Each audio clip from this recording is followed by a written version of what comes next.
नमस्कार। देश काल में आपका स्वागत है। मैं हूं मुकेश कुमार। दोस्तों, महाराष्ट्र में भारतीय जनता पार्टी तय नहीं कर पा रही है कि वो किस मुद्दे पर चुनाव लड़े। कभी वो कटेंगे बटेंगे वाले मुद्दे पर जाती है और कभी संविधान वाले मसले पर लौट आती है। कभी कुछ और बातें करने लगती है, किसी और तरह के आरोप लगाने लगती है। लेकिन एक जो बड़ा नैरेटिव है, जिसे ग्रैंड नैरेटिव कहते हैं, इस चुनाव में वो नहीं बना पा रही है। उसके बहुत सारे कारण हैं। एक तो महायुति में जो मार मची हुई है एक दूसरे को लेकर, या बीजेपी की कार्यप्रणाली को लेकर, उसके चुनाव प्रचार को लेकर, उसके चुनावी नारे को लेकर, वो एक अपनी बड़ी वजह तो है ही।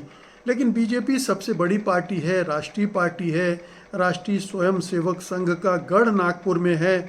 उसने पूरे महाराष्ट्र में तकरीबन 3 लाख अपने कार्यकर्ताओं को झोंक दिया है। गांव-गांव, शहर-शहर में वो कैंपेनिंग कर रहे हैं।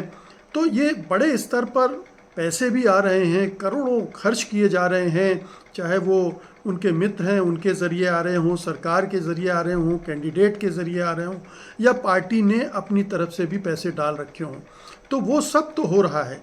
लेकिन एक जो चुनाव को मतदाताओं को आकर्षित करने का एक नैरेटिव होता है, एक ऐसा मुद्दा होता है जो चुनाव को आपकी तरफ पलट देता है, वैसा मुद्दा बीजेपी नहीं कर पा रही है। वो अभी तक 2 प्रमुख मुद्दे बीजेपी ने उछाले हैं। एक तो जो चुनाव जब शुरू भी नहीं हुआ था तब बटेंगे तो कटेंगे का नारा लेकर योगी आदित्यनाथ के पोस्टर बैनर पहुंचे थे और उसने एक हिंदू मुसलमान ध्रुवीकरण की करने की कोशिश की थी। लेकिन जब आपत्तियां प्रकट की गई, उसको लेकर विरोध हुआ, वो पोस्टर हटाने पड़ गए।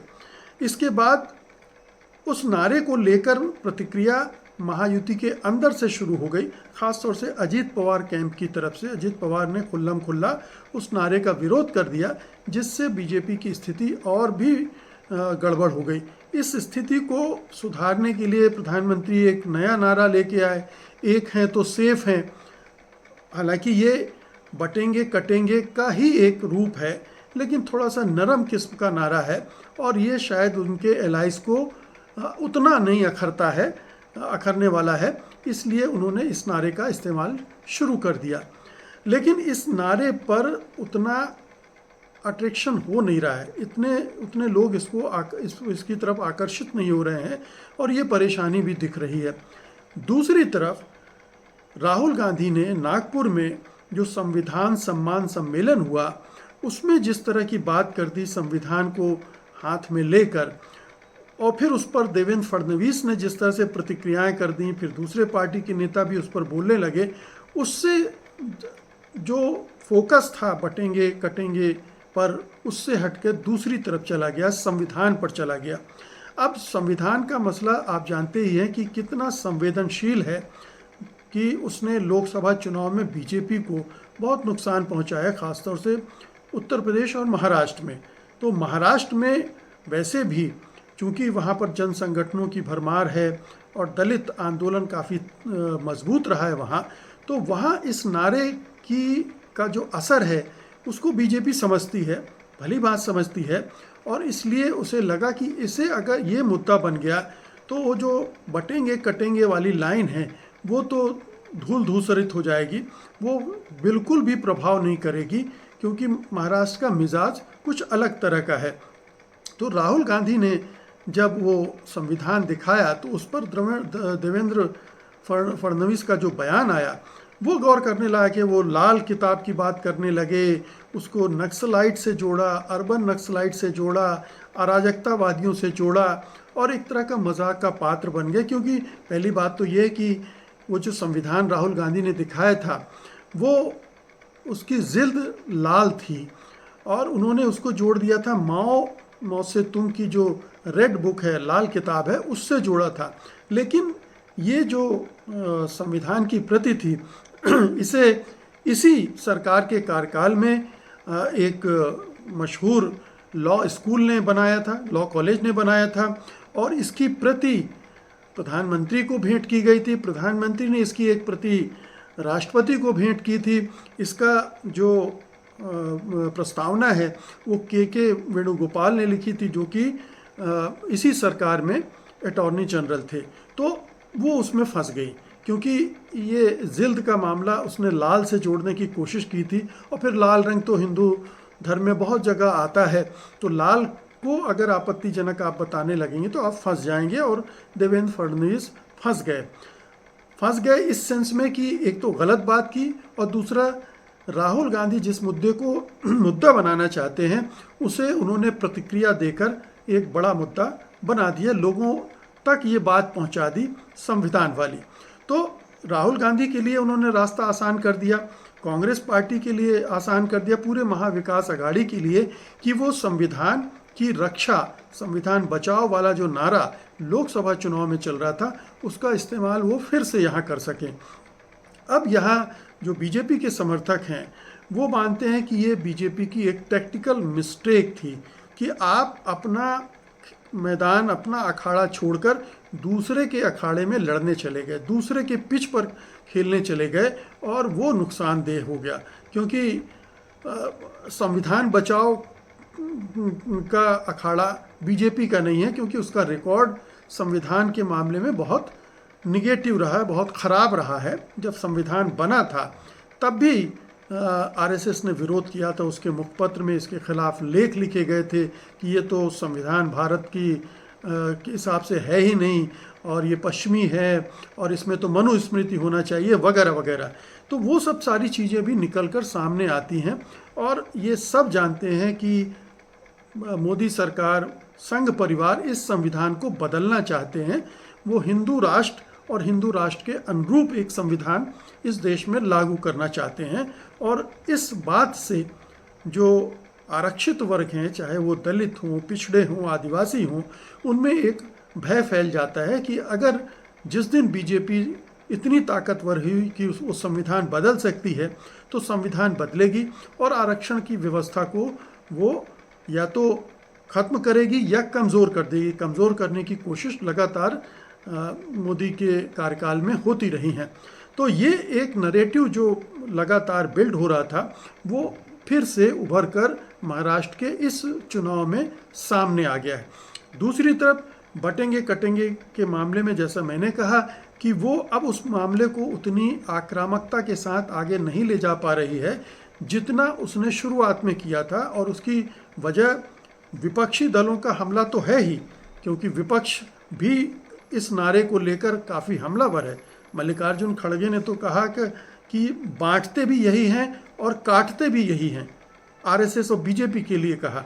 ये बहुत तीखा जवाब था बीजेपी और आरएसएस के लिए। उद्धव ठाकरे ने इस नारे को खारिज किया, शरद पवार ने इस नारे को गलत बताया, तो विपक्षी दल तो इसका विरोध कर ही रहे थे और बड़ी तीव्रता के साथ विरोध कर रहे थे। और इसी बीच में अखिलेश यादव का भी नारा आया, एक रहेंगे तो आगे बढ़ेंगे।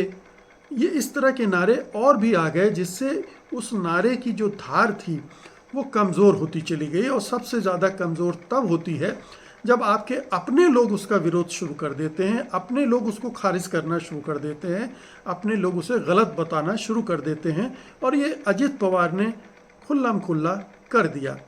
अजित पवार ने नारे का विरोध कर दिया और ये भी कह दिया कि ये जो गठबंधन है ये अलग अलग विचारों और विचारधाराओं वाले दलों का गठबंधन है, इसमें कोई विचारधारा थोपी नहीं जा सकती, इसमें कोई एजेंडा नहीं थोपा जा सकता है। हम सबका एक कॉमन एजेंडा हो सकता है, लेकिन इस तरह की चीज़ें उस एजेंडे का हिस्सा नहीं हो सकती है। तो उन्होंने गठबंधन धर्म का भी प्रश्न इस नारे के खिलाफ खड़ा कर दिया। अब बीजेपी अगर उस आक्रामकता के साथ उस नारे को लेकर मैदान में जाती है तो जाहिर है कि उस गठबंधन के अंदर और भी फूट बढ़ेगी, और भी तनाव बढ़ेगा, और उसका मैसेज ख़राब जाएगा जनता के बीच में। तो अब बीजेपी इस द्वंद्व में फंस गई है कि वो संविधान वाले मसले को कहाँ तक ले जाए, कहाँ तक विरोध करे राहुल गांधी का, कांग्रेस पार्टी का और महाविकास अघाड़ी का। क्योंकि अगर वो उस बहस में उलझती है, अटैक करती है, काउंटर अटैक करती है, तो वो उसको और मुद्दे को बड़ा बनाने की ही कोशिश करेगा। और कम से कम अगर संविधान को लेकर कांग्रेस पर हमला करेगी तो वो चलेगा नहीं, क्योंकि कांग्रेस पार्टी ही थी जब ये संविधान बना था। कांग्रेस पार्टी ही थी जिसने बाबा साहब अम्बेडकर को संविधान सभा का काम सौंपा था, संविधान लिखने का काम सौंपा था। तो अगर संविधान की आलोचना हुई तो बाबा साहब अम्बेडकर की भी आलोचना हुई, और बाबा साहब अम्बेडकर को लेकर महाराष्ट्र में काफ़ी संवेदनशील हैं लोग। वो अम्बेडकर की का अपमान बिल्कुल नहीं समझते, स्वीकार करने को तैयार हैं, और ना ही संविधान के अपमान को। तो जैसे ही ये मुद्दा अगर बन गया तो बीजेपी के लिए बहुत ही मुश्किल खड़ी हो जाएगी। इसलिए संभावना यही है कि बीजेपी अब इस बहस में पड़ने से बचेगी, तब भी उल्टा उस पर असर पड़ेगा, क्योंकि तब अब जो मोमेंटम बन गया है संविधान को लेकर वो महाविकास आघाड़ी के पक्ष में जा सकता है। बीजेपी दरअसल दो पार्टों के बीच में फंस गई है। एक पार्ट संविधान का है, दूसरा हिंदुत्व का है, उग्र हिंदुत्व का है, जो बटेंगे कटेंगे से परिलक्षित होता है। इन दो पार्टों के बीच में फंस गई है, और ये दो पार्टों से निकलकर वो कैसे चुनाव का एक नैरेटिव बनाए, ये उसके सामने बड़ी समस्या खड़ी हो गई है। और सबसे बड़ी समस्या तो ये है कि मोदी का आकर्षण महाराष्ट्र में नहीं है। मोदी शाह बल्कि खलनायक के तौर पर देखे जा रहे हैं, क्योंकि महाराष्ट्र से जो बड़े प्रोजेक्ट ले जाए गए हैं इन दो नेताओं के ज़रिए ले जाए गए हैं, और गुजरात ले जाए गए हैं। तो ये दो नायक के तौर पर नहीं है महाराष्ट्र में। ये जो शुरू में मैंने कहा कि पोस्टर तक में उनकी तस्वीरें नहीं लगाई जा रही हैं। ये आप देख सकते हैं कि मोदी शाह को अवॉइड किया जा रहा है, सिवाय बीजेपी के जो शिंदे सेना है और एनसीपी अजीत पवार है, दोनों उनके पोस्टरों से बच रहे हैं, उनकी तस्वीरों से बच रहे हैं, कम से कम इस्तेमाल हो रही हैं, छोटी से छोटी तस्वीरें लगाई जा रही हैं।